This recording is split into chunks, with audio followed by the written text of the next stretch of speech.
구독자 여러분, 제가 활동하는 커뮤니티인 청춘 단짝방 회원들과 지난주 4대강의 마지막으로 영산강 자전거길 완주에 대한 썰입니다. 영산강 자전거길은 담양댐 기점에서 광주, 나주를 거쳐 목포 영산강 하구뚝까지인데요. 133km입니다. 오늘은 제1탄으로 담양댐 인증센터에서 주요 역사적 유적지를 탐방하며 나주 영산포까지입니다. 안녕하십니까, 썰레발TV 썰파입니다. 잔짝방 회원들은 시간을 줄이기 위해 전날 강남 고속버스 터미널에서 밤차로 담양으로 갔습니다. 인근에 숙소를 정하여 지침 후 다음날 담양댐 인증센터로 이동하여 기점에서 하류로 라이딩을 시작했습니다. 여러분, 아직까지 썰레발TV를 구독하지 않으셨다면 구독과 좋아요를 한번 눌러주십시오. 더 좋은 영상을 만드는 데 큰 힘이 됩니다. 아시다시피 담양군은 전남의 중북부에 있는 군으로 죽공예로 유명하지요. 여담으로 담양에 대나무가 많은 이유는 풍수적으로 담양은 봉황과 관련이 있는데요. 봉황의 먹이가 바로 대나무 열매이기 때문이라고 합니다. 대외적으로 잘 알려진 담양의 관광 명소로는 메타세콰이아 가로수길, 대나무 공원을 이용해 조성한 중록원, 담양천의 북쪽 제방에 있는 관방재림이지요.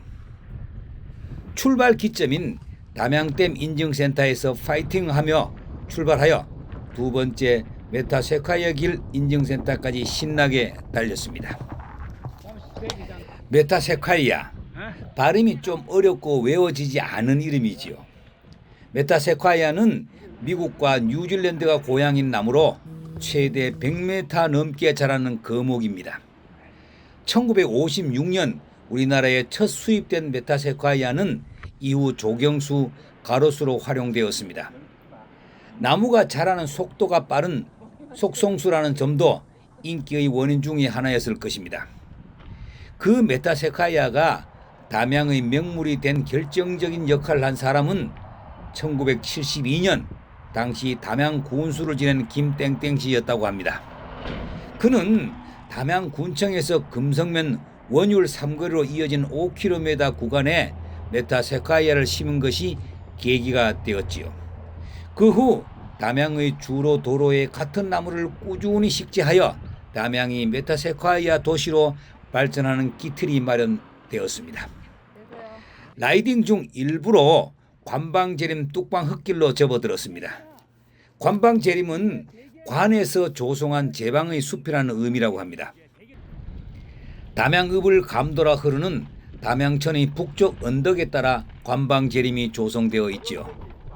제방을 따라 300에서 400년 이상 된 노목들이 거대한 풍치림을 형성하고 있습니다. 이 관방재림은 담양읍 남산리 동정마을에서부터 시작해서 담양읍 천변리까지 이어지는데 그 길이가 약 2km 이상에 이르고 있습니다. 곡창지대 전라도는 예로부터 치수사업이 잘 이루어지곤 했습니다.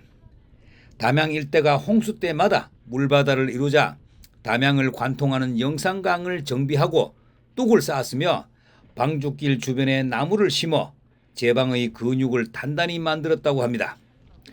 처음에는 1648년 조선 인조 26년에 제방을 축조하고 나무를 심기 시작했다고 합니다.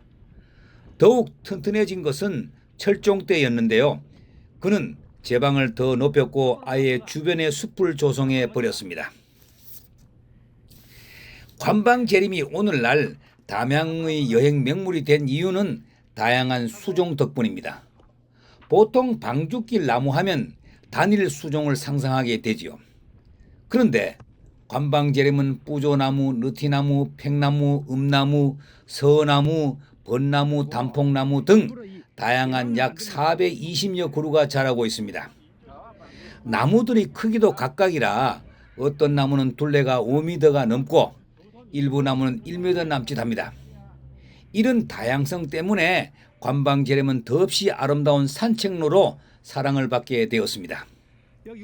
이 관방 재림은 홍수 피해를 막기 위해 제방을 만들고 나무를 심은 인공림으로 우리 선조들의 자연재해를 막는 지혜를 알 수 있는 역사적 문화적 자료로서 가치가 크므로 천년기념물로 지정 보호하고 있습니다. 그래서 1991년에 대한민국의 천년기념물 제66호로 지정되었습니다. 관방재림 건너편에는 중록원이 있습니다. 담양읍 한고리에 있는 대나무숲 공원이죠. 본래 야산이었던 대나무 숲이었지만 2003년 5월에 담양군에서 이 대나무 숲을 체계적인 관리를 시작했고 중록원이라는 이름을 붙여 주었습니다. 넓이는 약 16만 제곱미터의 울창한 대숲이 펼쳐져 있지요. 총 2.2km의 산책로는 운수대통길, 사색의 길, 중마고우길, 철학자의 길, 선비의 길 등이 있습니다. 또한 입장료를 받아 지방정부의 재정에 보태었고 산책로와 쉼터, 문화공간, 한옥체험장 등을 만들어 방문객들에게 산책과 휴식의 기회를 제공하고 있습니다.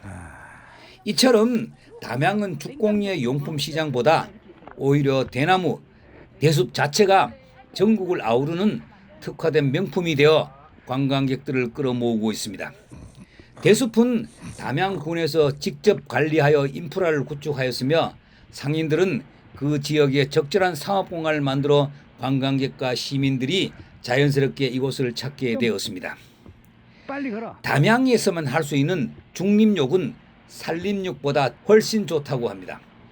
중록에서 체험하는 중림욕은 음이온이 많아 혈액을 맑게 해주어 저항력을 증가시키며 자율신경계를 인체에 유익하게 조절하고 공기의 정화력도 탁월하여 살균력에도 아주 좋다고 합니다.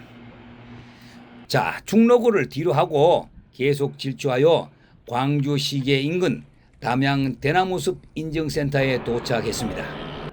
인근의 태몽리 대숲은 천년기념물로 지정된 대나무 자센 군락지입니다. 대나무 앞 습지 또한 습지보호구역으로 지정되어 있으며 이곳에서는 신기한 새들을 볼 수 있다고 합니다. 대나무 숲과 습지에서 피어오르는 물안개와 어우러진 풍경은 중림연호라고 불린다고 하지요. 광주에 접어드는데 영산강을 따라 자전거 도로가 잘 조성되어 있었습니다. 점심때가 지나서 일행 중 광주가 고향인 멤버가 있어서 유명한 광주 상추튀김을 먹으러 가자고 했죠. 따라서 주 자전거길을 벗어나 극락교를 넘어 차도를 따라 광주 송정역 인근 송정역 시장 안으로 상추튀김, 만두 등으로 늦은 간식을 맛있게 먹었습니다. 다시 영산강 지류에는 황룡강 자전거길로 접어들어 신나게 달려서 나주의 약 10km 전점인 승촌보 인증센터에 도착하였습니다. 그리고 우리 일행들은 나주 영산포 인근에서 1박을 하였습니다. 오늘은 4대강 종주 영산강 자전거길 1차 라이딩으로 담양댐 기점에서 주요 역사적 유적지를 둘러보며 나주 영산포까지의 여정에 대한 썰이었습니다. 감사합니다.